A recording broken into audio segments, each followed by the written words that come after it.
किसी के घर को उतना ही जलाइए कि उस आग में आप ना जल निकले। आप अरे झुकते वो हैं जिनमें जान होती है।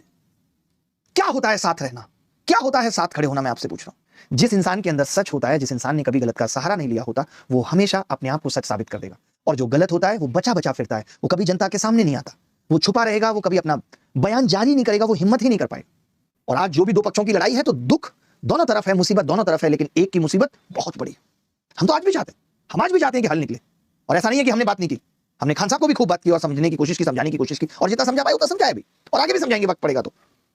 हो सकती है किसी से भी बड़ी गलती हो सकती है, किसी से भी लंबे वक्त तक गलतियां हो सकती हैं, लेकिन अगर गलती का प्रायश्चित किया जाए, गलती को सामने आकर के माना जाए कि हुई, तो ये देश बहुत जल्दी सा बुला देता है। लेकिन बात यहां उस वर्चस्व की लड़ाई में की हो गई जहां पे एक इंसान ने अपने भाई को खो दिया। उस क्षति की पूर्ति इम्पॉसिबल है, हो ही नहीं सकती। कि बड़ा आसान है कि लोग ये कह दें मैं खान साहब के साथ खड़ा हूं, अरे हम सब खड़े। बात यहां किसी के साथ खड़े रहने से, किसी की जान को मुश्किल डालने की बात, ये सब आप कभी नहीं समझ पाएंगे। क्या होता है साथ रहना, क्या होता है साथ खड़े होना, मैं आपसे पूछूं। मैंने जब उस टीचर का उस रोता हुआ चेहरा देखा तो मुझे लगा कि शायद हम कुछ लोग थे। उस आदमी ने बोला भी, वो आदमी शायद अपने जीवन के किसी काल में ये बोलेगा भी कि जिस दौर में मैं बाहर आया, जहां तक मुझे पता चला था कि वो आदमी रूम में बंद पड़ा है, किसी से बात नहीं कर रहा, फोन ऑफ है। हमने तो नंबर भी मंगवाया रोशन आनंद सर का, फोन ऑफ है, बात ही नहीं हो रही। तो सोचिए, एक आदमी जब हर तरफ से अपने आप को हिम्मत हारता हुआ देखता है, भाई खो चुका है, कोई साथ देने के लिए तैयार नहीं है, लोग साथ दे रहे, खान साहब ने ये किया। मैंने कभी झुटलाया खान साहब के योगदान को, और कौन झुटला सकता है? वो सब अवेलेबल है, हर चीज अवेलेबल है। खान साहब ने हॉस्पिटल बनाए, खान साहब ने बच्चों को बहुत आसान तरीके से पढ़ाया, सस्ता पढ़ाया, हर कोई मान रहा है। क्या इस योगदान के साथ उस जिद पे खड़े रहना कि एक व्यक्ति की जान चली गई है, एक और की चली जाए, हमें मतलब नहीं है। इस वक्त मैं आपसे पूछना चाहता हूं, दुख किसका बड़ा है? बस एक बात खान साहब से पूछना चाहता हूं, खान साहब के लोगों से पूछना चाहता हूं कि इस वक्त दुख किसका बड़ा है? बस मैं ये पूछना चाहता हूं। दुख दोनों दुखी हैं, दोनों मुसीबत में, सब कुछ सही है, बड़ा किसका है दुख? कौन ऐसे दुख में जो सालों साल तक नहीं ठीक हो पाएगा? इतना तो सोच लीजिए, ये भी तो सोचिए ना। मुझे गर्व रहेगा कि मैं उस दौर में उस आदमी के साथ खड़ा था जिस आदमी के साथ बहुत कम लोग खड़े थे। मैं ऐसा नहीं कि उनके साथ नहीं हूं कि मैं उन्हें समझाना नहीं चाहता। कोई भी आदमी, शायद मैं उन्हें नहीं भी जानता तो भी मैं उनको यही समझाता कि यार कुछ गलतियां हुई हैं, आप आगे आइए, बड़ा दिल दिखाइए, झुकिए आप। इतने दिनों में झुका जा सकता था ना। इतने दिनों में तमाम वीडियो जारी करके ये वीडियो पुराने क्या किया है नहीं किया, या और लोग आकर के वीडियो बना के तारीफ करें, इन सबके बदले तो कितना सिंपल काम था कि अपने चैनल पे एक वीडियो जारी कर देना। अरे झुकते वो हैं जिनमें जान होती है। किसी से भी कोई गलती हो सकती है। ये भारत है, यहां लोग बहुत जल्दी भूल जाते हैं आपकी गलतियों को। आप अच्छा करना शुरू कर दीजिए, लोग भूल जाएंगे आपकी गलतियों को। लेकिन मैं एक बात फिर से सबसे कहूंगा, मैं उन विद्यार्थियों से भी कहूंगा, दिल साफ रखिए। आपका दिल साफ नहीं है, आप इस मोड़ पे बच जाएंगे, आप उस मोड़ पे बच जाएंगे, कोई मोड़ होगा जब आप फंस जाएंगे। दिल का साफ होना बहुत जरूरी है। कहते हैं ना कि रबड़ को उतना ही खींचिए जो जब टूटे तो आपकी तरफ ना लगे, किसी के घर को उतना ही जलाइए कि उस आग में आप ना जल निकले। आपको मुझे देख के नॉर्मल लगता होगा, मैं भी एक उम्रदराज आदमी हूं, मैंने जीवन के बहुत दुख सुख देखे हैं, मैंने जीवन की बहुत समस्याएं देखी हैं, मैंने औरों के जीवन से भी बहुत कुछ सीखा है। जिद अच्छी चीज नहीं है, मैनिपुलेशन अच्छी चीज नहीं है, गलत को सही साबित करने के पीछे पड़े रहना अच्छी चीज नहीं है। जो गलत है सो गलत है। जब भी लगे कि मैं हमेशा सही हूं, सामने वाली की जगह खुद को रख के देख लीजिए और रिवर्स कर लीजिए सिचुएशन कि ये सिचुएशन मेरे साथ हुई होती, तब शायद आप महसूस कर पाएंगे। किसी का अपना भाई चला जाना न्याय से भी बहुत ऊपर है। एक मां का एक जवान बेटा छोड़कर चला जाए, ये न्याय, सच, झूठ, इन सबसे बहुत ऊपर है ये दुख। आप महसूस नहीं कर पाएंगे। जिस पे गुजरती है वो जानता है इस दर्द को। आसान है ये कह देना, आसान है इस इमोशंस को दबा देना। हिम्मत चाहिए जिस वक्त दुनिया एक तरफ हो और किसी के साथ खड़े रहने के लिए, बहुत हिम्मत चाहिए।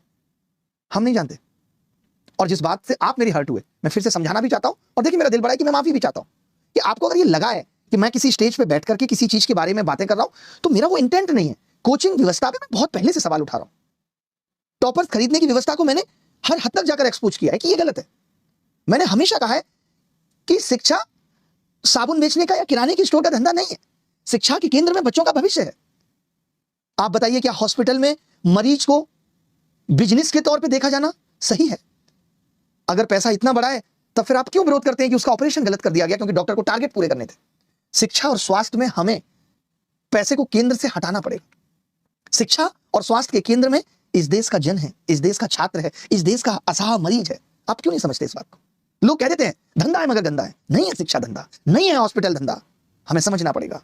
मरीज दया का पात्र है। एक विद्यार्थी जो अपने घर से 4,000 रुपए बाप के पैसे पे हर महीने मंगा रहा है, वो दया का पात्र है, वो कस्टमर नहीं है। कि मैं इस प्लानिंग में लगूं कि कैसे इसको 8 साल तक अपना कस्टमर बना के रखना है और लगातार इससे पैसे वसूलते रहना है, बोतल बैग बस्ता सब बेचते रहना है। इसको नहीं है। साबुन का विज्ञापन गलत हो नुकसान नहीं है।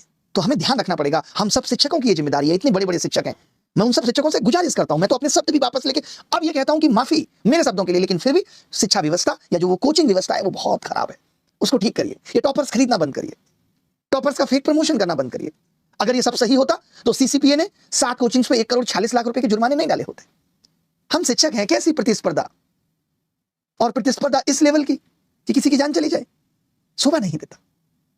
फिर कैसे हम शिक्षक कहलाएंगे बताइए। तो मेरी हमेशा लड़ाई किसी पर्टिकुलर इंसान, किसी पर्टिकुलर व्यवस्था से नहीं है। मेरी लड़ाई उस हर मुद्दे से है जो समाज को खोखला बना रहा है, और आज से नहीं है। आप बताइए, मैं नीट के लिए नहीं पढ़ाता हूं मैं नीट के लिए नहीं, मेरा नीट से कोई लेना देना नहीं। I came to know about the full form of NEET later on, क्योंकि हमारे टाइम पे नीट होता भी नहीं था और मैं बायोलॉजी का विद्यार्थी भी नहीं हूं। मैंने नीट पे लगातार सवाल उठाए। मैंने बताया कि किस तरीके से ये भी गलत सवाल पूछ के इन्होंने भी पेपर लीक उद्योग चला रखा है। यूपीएससी आंसर की जारी नहीं करती थी। तो मैं समाज के हर मुद्दे पे सवाल उठाता हूं। अगर किसी भी व्यवस्था में गलत हो रहा है तो वो ठीक होना चाहिए। अब तक नहीं ठीक हुआ, इसी बहाने ठीक हो जाए कि अब हम सब लोग ठीक तरीके से काम करें।